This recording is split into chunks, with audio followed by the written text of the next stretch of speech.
24 अप्रैल 1973 की बात है। आज से लगभग 53 साल पहले की बात है।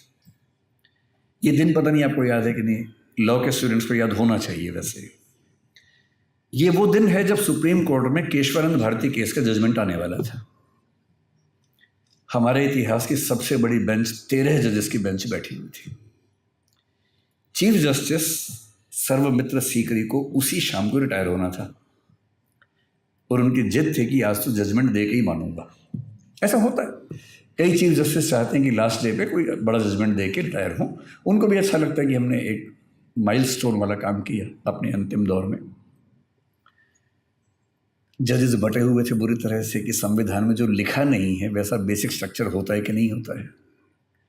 हालांकि पहले के 2 जजमेंट्स में हल्का हल्का संकेत आया था, पर क्लैरिटी के साथ ये बात अब तक नहीं आई थी। कुछ जजेस को लग रहा था कि सरकार स्पेशली 1971 के बाद से जिस तरह से काम कर रही है, उसने 24वें अमेंडमेंट से आर्टिकल 368 को ही अमेंड कर दिया, जिसके तहत संविधान को अमेंड करने की शक्तियां कंट्रोल्ड थी, अब अनकंट्रोल्ड हो गई हैं। तो जुडिशरी को चुपचाप देखते रहना चाहिए या जुडिशरी को इंटरवीन करना चाहिए?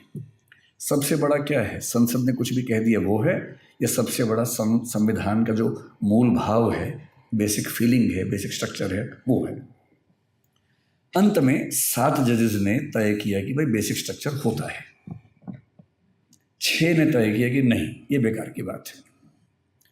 तो डिसेंटिंग जजमेंट 6 ने साइन किया, एन रे +5 ने किया, और जो मेन जजमेंट था उस पर 7 ने साइन किया।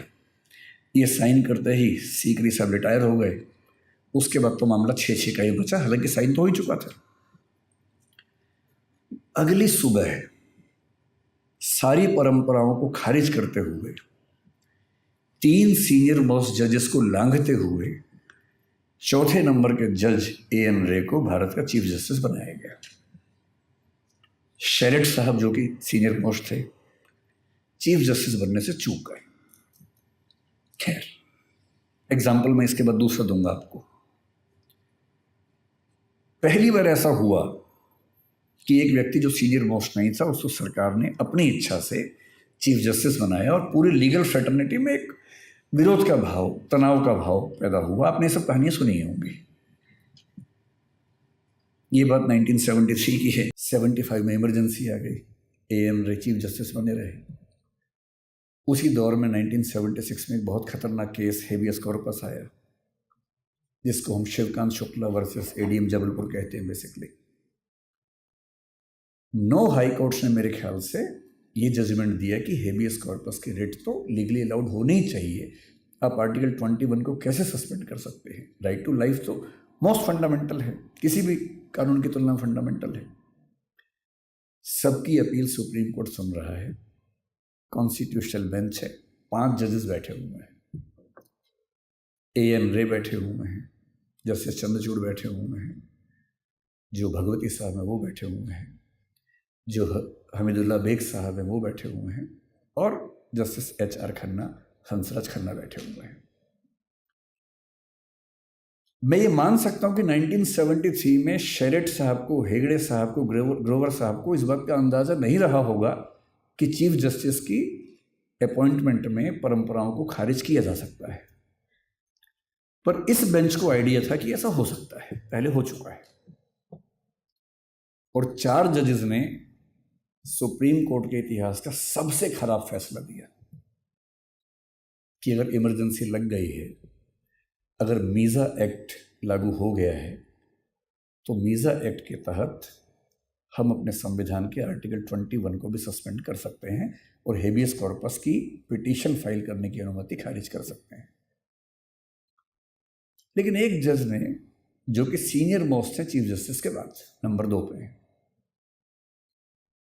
ये कहा कि मैं तो नहीं मानूंगा भाई इस बात को, और डिसेंटिंग जजमेंट लिखा। उस समय जिस समय देश सबसे खतरनाक दौर में था, इमरजेंसी के दौर में था,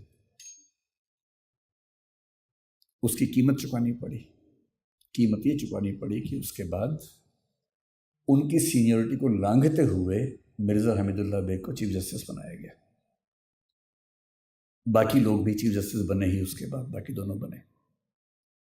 हंसराज खन्ना ने रिज़ाइन किया, कभी चीफ जस्टिस नहीं बने।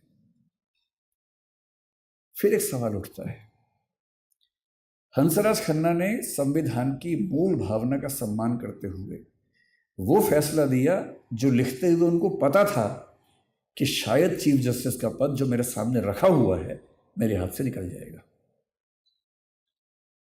और बाकी लोगों ने इस बात को समझते हुए कि संभल कर चलने में ही भलाई है, वो फैसला लिखा जो जनता के खिलाफ था, नागरिकों के खिलाफ था, लेकिन उनके करियर के पक्ष में था। खुद को इमेजिन कीजिए उस 5 जजेस की बेंच में, आप क्या मानेंगे ज़्यादा सफल कौन है, हंसराज खन्ना या बाकी 4 में से कोई भी? फिर दुविधा हो जाएगी आप लोगों को, है ना? दुविधा हो ही जाएगी, सीधी सी बात है भाई, चीफ जस्टिस मजाक छोड़ना है, वो पद हाथ में है, हाथ से निकल जाएगा। पर इतिहास बहुत क्रूर होता है, इतिहास हमेशा याद रखता है कि किसने अपने दौर में क्या किया था। जितने नामों का जिक्र मैं कर रहा हूं, मैं लॉ का विद्यार्थी हूं, आप लॉ के विद्यार्थी, हम जानते हैं बाहर की दुनिया केवल हंसराज खन्ना को जानती है, और आज तक माना जाता है कि इंडियन जुडिशियल हिस्ट्री में अगर एक जज हुआ है जिसने हर चीज़ को दांव पे रखकर वही किया जो करना चाहिए था, वो हंसराज खन्ना ही है। आदमी मर जाता है, पद खत्म हो जाते हैं, संपत्ति खत्म हो जाती है, जो चीज़ बचती है वो ये कि उसने किया क्या था, उसका नाम कैसा है, सम्मान हुआ कि अपमान हुआ। और इस सेंस में अगर आप मुझसे पूछेंगे कि सफलता का असली मतलब क्या है, तो मैं तो बहुत बेखौफ होकर कहूँगा कि मेरी नज़र में इंडियन जुडिशरी का आज तक सबसे सफल जज अगर कोई एक हुआ है तो वो जस्टिस हंसराज खन्ना ही हुए हैं। आपकी राय अभी अलग हो सकती है, शायद 20 साल बाद मैच करने लगे, शायद ना भी करे, और लोकतंत्र का यही तो मज़ा है कि हम सबकी राय अलग अलग होने का स्कोप रहता है, और इससे अच्छी क्या डेमोक्रेसी की फीलिंग हो सकती है।